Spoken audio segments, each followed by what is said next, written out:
El balance de lo que sucedió la semana pasada en los mercados internacionales, como siempre, con Ramiro Tosi. Ujú. Ya está conectado con nosotros. Rami, ¿cómo estás? Hola, buen día Rocío, buen día Santi. Buen día, David. Bueno, la verdad es que la semana pasada tuvimos novedades importantes, podríamos catalogarla como la semana de los bancos centrales, porque miércoles, jueves y viernes hablaron en esa secuencia, primero el Banco Central Americano, la Fed, luego el Banco Central Europeo y luego el Banco Central de Japón. ¿Qué podemos concluir de estas tres intervenciones? Bueno, por el lado de la Fed, como habíamos anticipado la semana pasada, ya el mercado estaba anticipando esa undécima suba de las últimas 12 reuniones. La tasa ahora está en el 5,25, 5,50. Lo mismo en el caso del Banco Central Europeo, donde el incremento fue también de 25 puntos básicos y llevó a la tasa al 4,25. Y lo más interesante, que quizás no trajo tanta atención, fue el movimiento que hizo el Banco Central de Japón. Como ustedes saben, es un país bastante extraño. De hecho, como siempre decía Samuel, en los extremos digamos, del universo de países están Argentina y Japón, obviamente, aunque por distintas razones.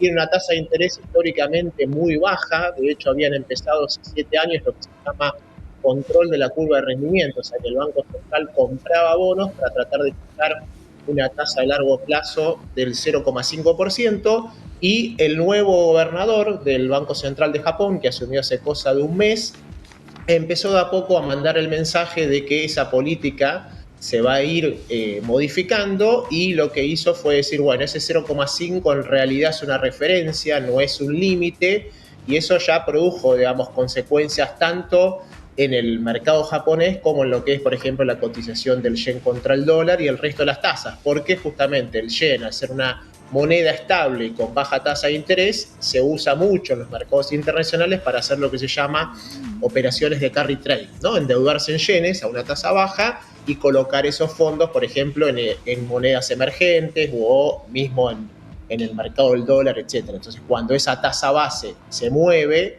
eso puede generar reacomodamientos de cartera a nivel global.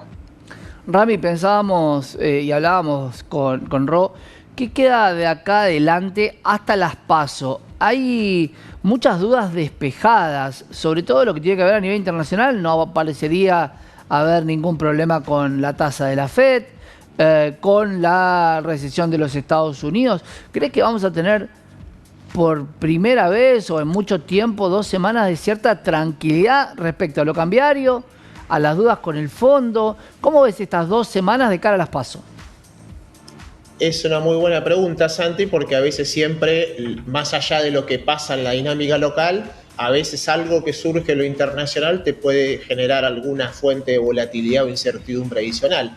La verdad que si uno mira el calendario, como bien decís, la mayor parte de las decisiones que estaban esperando los inversores ya se tomaron. Ahora todo el mercado va a estar mirando más que nada a septiembre, el 20 de septiembre, cuando es la próxima reunión de la Fed. Va a ir mirando en el interín los datos que vayan surgiendo de inflación, de salarios, de empleo.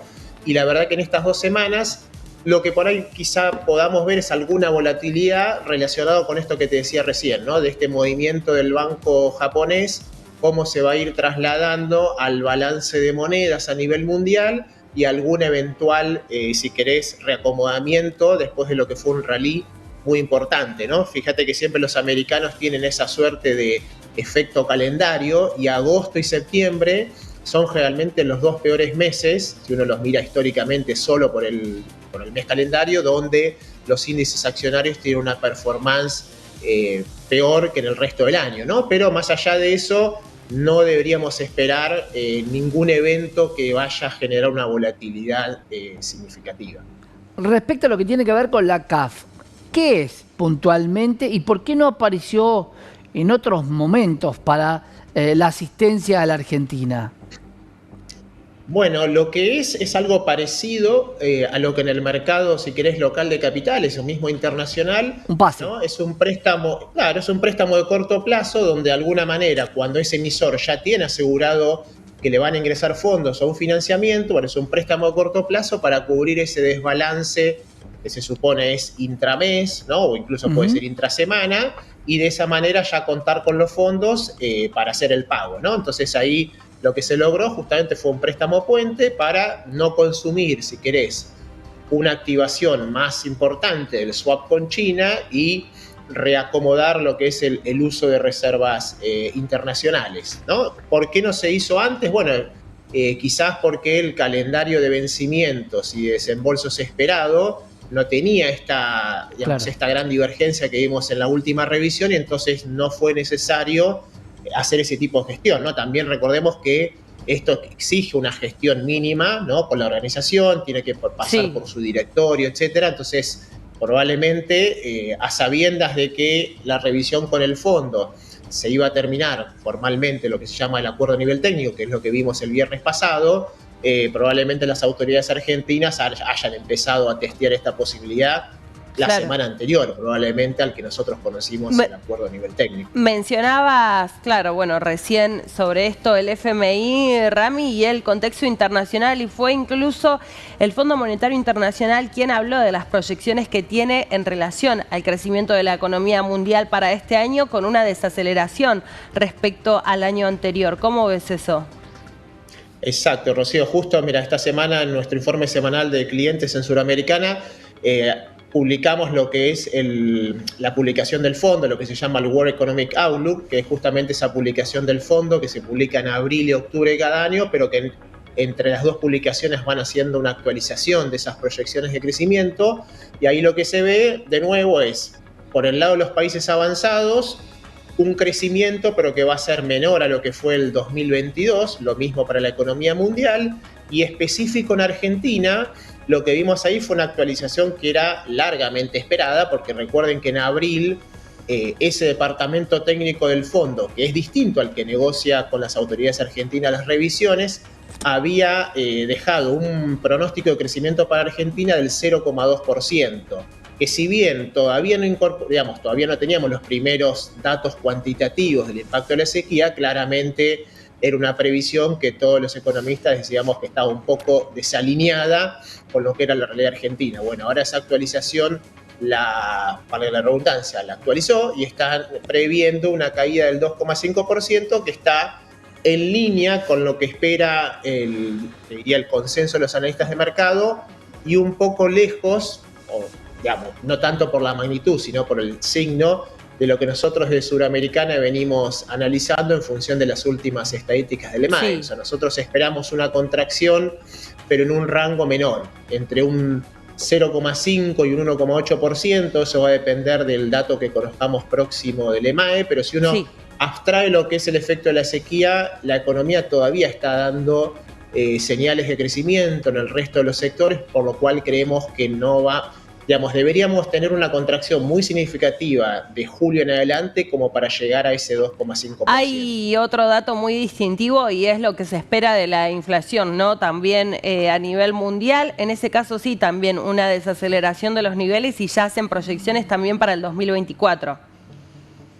Exacto, Rocío. Ahí de nuevo volvemos a lo que habíamos hablado la semana pasada, de esta dificultad que está teniendo no solamente la Fed, sino también el Banco Central Europeo y sobre todo el Banco de Inglaterra, en lograr una desinflación a lo que se llama el problema la última milla, ¿no? Como cuando uno pide un paquete por Amazon y la primera parte, del paquete viaja muy rápido, pero después desde que llega al puerto hasta que llega a casa, ¿no? Eso tarda, un poquito más de tiempo, tarda. Bueno, eso es lo que estamos viendo, ¿no? Ahora están las tasas de inflación, por ejemplo en Estados Unidos, a un tercio de lo que era un año atrás, pero este 3%...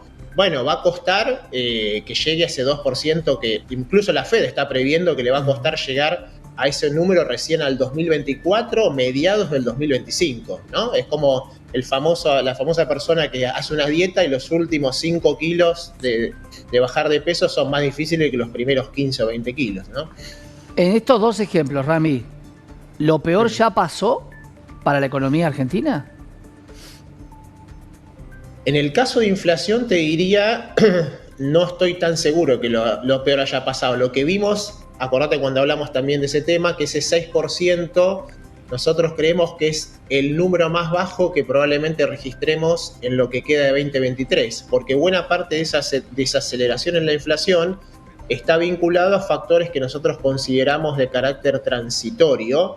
Y fíjate que ahora a lo que era una expectativa que nosotros teníamos quizás para septiembre o octubre de cierto recaudamiento en el precio de la carne, a partir de la implementación de este nuevo programa de exportador, donde se incluyó también al maíz dentro de los cultivos elegibles, vimos la semana pasada que hubo un incremento en el precio local muy significativo, ¿no? O sea que parte de esa mejora en el precio se trasladó al precio local y eso obviamente se incorporan los costos de las personas que hacen ganadería y eso puede, digamos, adelantar en parte ese reacomodamiento que vimos en el precio de la carne, y acordate que la carne pesa casi un 30% en el rubro de alimentos, con lo cual cuando se te mueve ese precio, como vimos a fines de 2022, te puede por sí solo generar un aumento en la tasa de inflación mensual del 1%, por ejemplo. Claro. Rami, el aumento del dólar que tuvo que ver con un 10% casi directo en muy pocos días, ¿sentís que también fue como un llamado de atención y juega en contra de las políticas de devaluación o de dolarización, donde la gente realmente ve el impacto que pueda tener un 10% y puede cuantificar cuánto sería un impacto del 40, 50 o una dolarización total de la economía? Bueno, ahí fíjate, Santi, que es interesante porque acordate cuando hablábamos, creo que hace 2 semanas, decíamos, bueno, este reacomodamiento de los dólares, tanto, digamos, el blue como el resto de los implícitos, ¿no? A un nivel donde ya todos arrancaban con el 5 delante. Lo que vimos ahí es que ese reacomodamiento fue mucho más, si querés, intenso y más rápido, como siempre en el mercado blue, porque es un mercado más chico, con lo cual siempre sobrereacciona, tanto al alza como a la baja, respecto a los dólares financieros, que tiene un mercado, ¿no? Donde hay distintos participantes, etcétera. Pero si vos mirás en términos de lo que es la brecha, o sea, porque normalmente los medios recogen cuánto aumentó, ¿no? En pesos el dólar blue, pero si vos lo mirás en porcentual, no hay un gran incremento, ¿no? Porcentual. Lo que sí hay es un riesgo de que cuando la gente, ¿no? Ve un aumento de 50 o 60 pesos en un periodo de plazo muy corto, eso puede desanclar expectativas y generar, ¿no? Un reacomodamiento de precios que es, digamos, si querés, sin fundamento, pero la gente reacciona, ¿no? A esa información y a veces reacomoda precios sin que haya razones que de alguna manera lo justifiquen. Bien. Ramiro, muchas gracias por atendernos y traernos todos estos datos sobre la economía, también, claro, en el contexto internacional. Muchas gracias. Gracias a ustedes y que tengan una buena semana. Gracias. Igualmente para vos, Ramiro Tosi de Suramericana Visión.